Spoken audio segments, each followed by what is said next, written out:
Welcome and welcome back to my channel viewers. आज हम पढ़ेंगे NCF 2005 जो कि हमारा नेशनल करिकुलम फ्रेमवर्क है।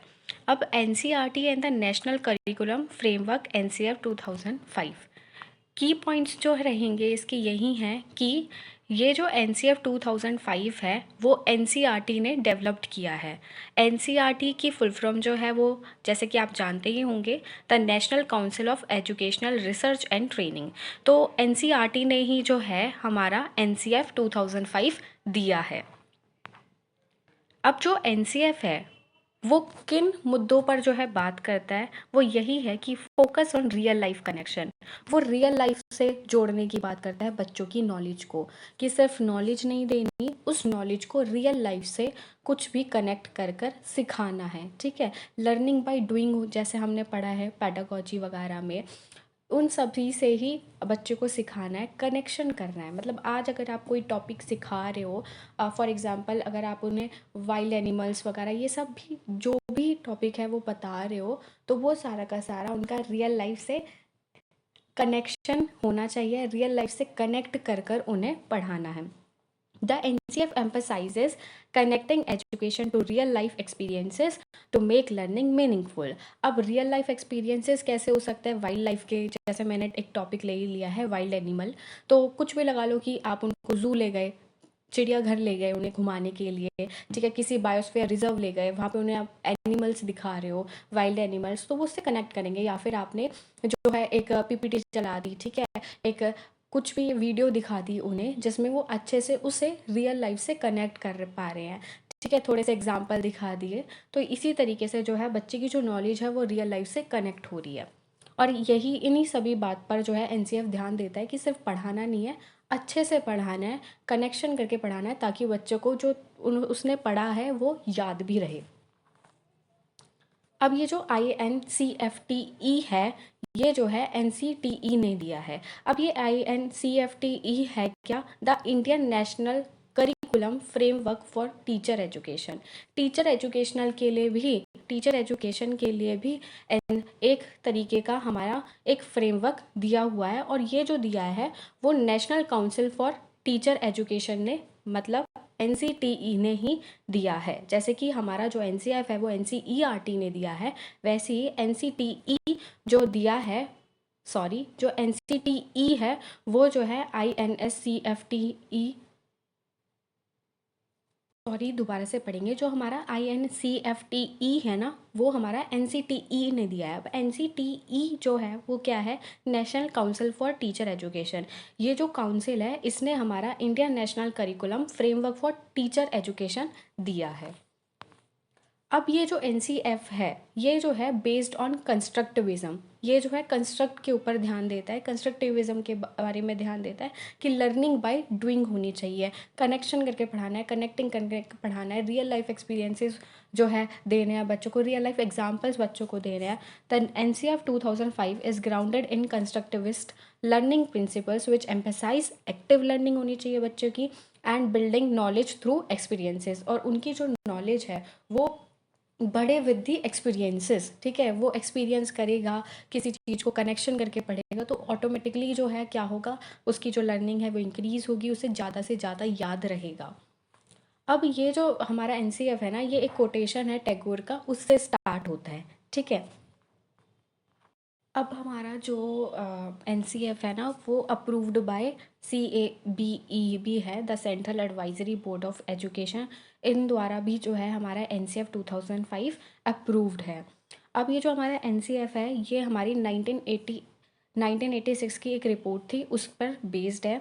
The NCF is influenced by the 1986 national policy on education and the 1992 learning without burden report. तो 1986 में हमारी नेशनल पॉलिसी आई थी, और 1992 में जो एक लर्निंग विदाउट बर्डन रिपोर्ट थी उसके बारे में, लर्निंग विदाउट बर्डन के बारे में उसमें बताया गया था। तो उन दोनों पर ये हमारा जो NCF 2005 है वो बेस्ड है। अब चेयर्ड बाय प्रोफेसर यशपाल। अब जो इसके चेयरमैन थे या जो इनका चेयर कर रहे थे वो हमारे यशपाल थे। The national steering committee that develop the NCF was headed by professor Yashpal. अब एक नेशनल स्टीयरिंग कमिटी बिठाई थी जिसके हेड जो थे वो हमारे प्रोफेसर यशपाल थे। इन्होंने जो है 21 फोकस ग्रुप्स बनाए, ठीक है, और इन्होंने जो है कुछ पोजीशन पेपर्स जो है बनाए थे। अब इन्हीं पोजीशन मतलब 21 जो हमारे फोकस ग्रुप्स थे, जो हमारे 21 फोकस ग्रुप्स थे, इन्होंने कुछ पोजीशन पेपर्स बनाया और उनके ऊपर छोटे छोटे कुछ भी जो इनके दिमाग में आया कि जैसे लर्निंग विथआउट बर्डन हो गया, लर्निंग बाय डूइंग हो गया, जो भी छोटे छोटे से पॉइंट आए वो उन्होंने बताए। तो ऐसे कुछ हमारे पोजीशन पेपर आए जिसमें जो भी इंसानों ने या जिन्होंने भी 21 फोकस ग्रुप्स ने जो भी कुछ बताया वो सारा का सारा जो है इसके ऊपर ही हमारा जो है NCF 2005 बेस्ड है, ठीक है। डेट ऑफ अप्रूवल क्या थी? The NCF 2005 was approved on September 7, 2005। Emphasis on learning without burden, तो एम्फेसाइज किया गया कि यहाँ पे जो लर्निंग होगी वो विथआउट बर्डन होगी, ठीक है, किसी तरीके का बच्चे के ऊपर कोई बोझ नहीं होगा, वो बिल्कुल फ्रीली होकर जो है पढ़ेगा। The framework aligns with the idea of reducing the burden of rote learning. जो रट्टाफिकेशन है ना वो नहीं करनी बिल्कुल भी, अच्छे से पढ़ाना है और अच्छे से ही बच्चा पढ़ेगा। कुछ ऐसे रियल लाइफ एग्जाम्पल तुम दोगे या लर्निंग बाय डूइंग करेंगे तो बच्चा जल्दी सीखेगा और रूट लर्निंग से दूर रहेगा। एंड प्रमोटिंग मीनिंगफुल लर्निंग, हमें प्रमोट करना था मीनिंगफुल लर्निंग को, ना कि रूट लर्निंग को। अब रिकमेंडेशंस क्या थी कि NCF 2005 ने जो है मतलब बहुत सारी ऐसे गाइडलाइंस वगैरह दी, ठीक है, कि भाई बिल्कुल भी जो है बर्डन नहीं देना है बच्चों के ऊपर, ठीक है, और अच्छे से मीनिंगफुल लर्निंग पढ़ाना है, मीनिंगफुल लर्निंग जो है बच्चे को देनी है, रूट लर्निंग नहीं करवानी है। तो ये सारी की सारी चीज़ें जो है इसके ऊपर बताई गई थी NCF 2005 में। अब Tagore's essay on civilisation and progress, तो अगर हम पढ़ें कि टैगोर का एक्चुअल में क्या एक ऐसे था तो वो कुछ इस प्रकार था कि जो हमारा उनके बचपन में जो हम रविंद्रनाथ टैगोर थे उनके बचपन में वो यही थी कि उन्होंने जो है खिलौना बनाया, ठीक है, तो वो कुछ अपने क्रिएटिव से, तो उनके जो फ्रेंड्स थे उन्होंने जो है ऐसे खिलौना बनाया करते थे और उसी खिलौने से या कुछ अपना एक गेम को क्रिएटिव या अपने उससे कुछ डेवलप करते थे और उसी से वो खेलते थे। तो उनके ही बचपन में उनका एक फ्रेंड था जिसको एक महंगा सा खिलौना दुकान से लाकर दे दिया जाता है और वो उसी के साथ खेलता है, ठीक है। अब वो उसको इतना मज़ा नहीं आता खेलने में जितना उसे पहले जो उन्होंने खुद क्रिएट किया होता है खिलौना उससे आता है। लेकिन वो जो खिलौना उस दोस्त रविंद्रनाथ टैगोर के जो दोस्त थे उनके पास वो जो खिलौना था वो खिलौना सिर्फ और सिर्फ महंगा था, इसलिए वो उस खिलौने को पसंद करता था, लेकिन उसे कोई उसमें मज़ा नहीं आता था, ना उसकी कोई अपनी उसमें कुछ दिमाग लगा, ना कुछ उसकी क्रिएटिविटी उसके अंदर लगी। और इसी वजह मतलब इसी ऐसे से वो ये बताना चाह रहा है कि बच्चे की जो है जो बच्चा खुद क्रिएट करेगा ना उसमें उसको ज़्यादा मज़ा आएगा, वो उससे ज़्यादा सीखेगा।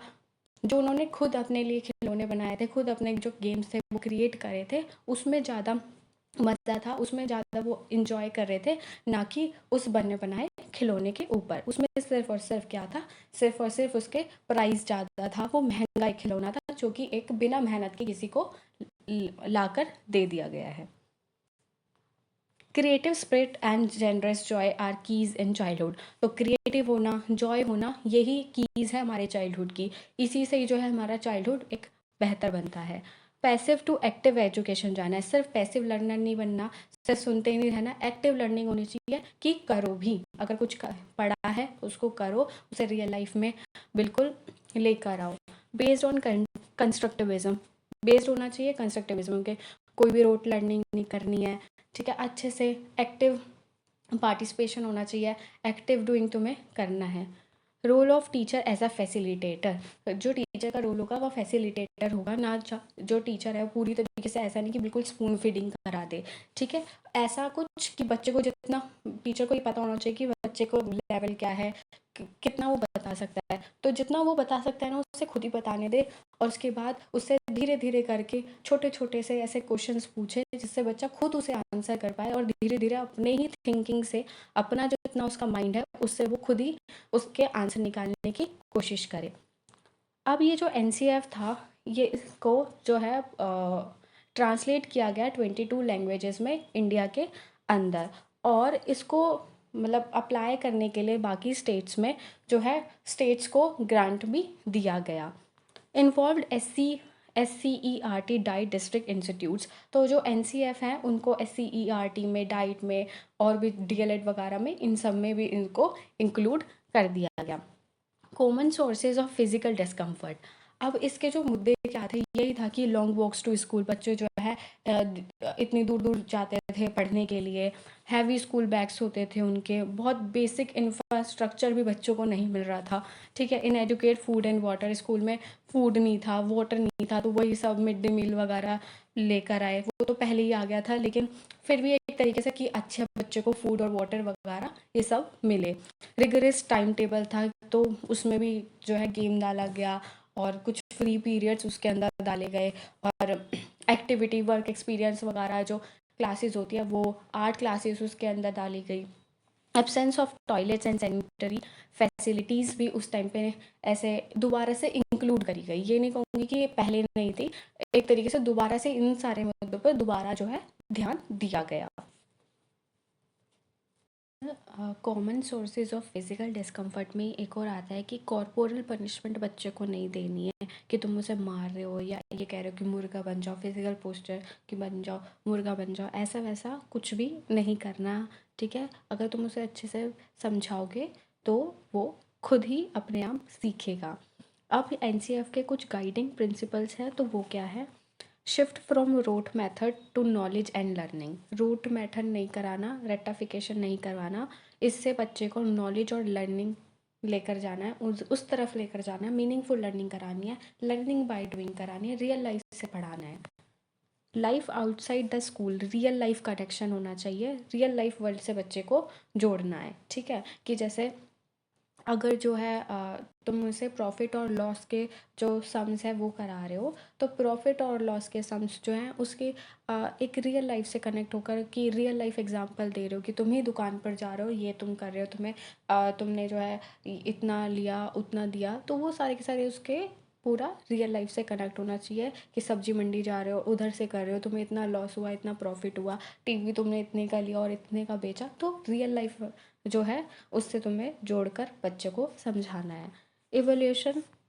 अब इवोल्यूशन एग्ज़ाम फ्लेक्सिबल, इवोल्यूशन का मतलब है एक तरीके से एग्ज़ाम, अगर बच्चे को तुम एग्ज़ाम ले रहे हो तो वो भी जो है एक तरीके का फ्लेक्सिबल होना चाहिए। उसके एक तो वो उसके माइंड के अकॉर्डिंग होना चाहिए, उसके आईक्यू के अकॉर्डिंग होना चाहिए। दूसरा, अगर एग्ज़ाम जो है बहुत ज़्यादा, तुमने जो एग्ज़ाम पेपर है बहुत ज़्यादा टफ बनाया है, तो उस हिसाब से फ्लेक्सिबल तुम्हारी जो है एक तरीके से मार्किंग होनी चाहिए। मतलब उसी तरीके से एग्ज़ाम फ्लेक्सिबल होना चाहिए कि हर एक बच्चे के लिए अकॉर्डिंग वो पेपर होना चाहिए, कि टॉप वाले के लिए भी वो पेपर हो, उसमें थोड़े से तुमने डिफ़िकल्ट क्वेश्चंस डाल दिए, और जो बच्चा इतना नहीं कर पा रहा तो उसके लिए कुछ उसमें उसी एग्ज़ाम पेपर में कुछ फ्लेक्सिबल क्वेश्चंस होने चाहिए, कुछ ईजी क्वेश्चंस उसके अंदर होने चाहिए।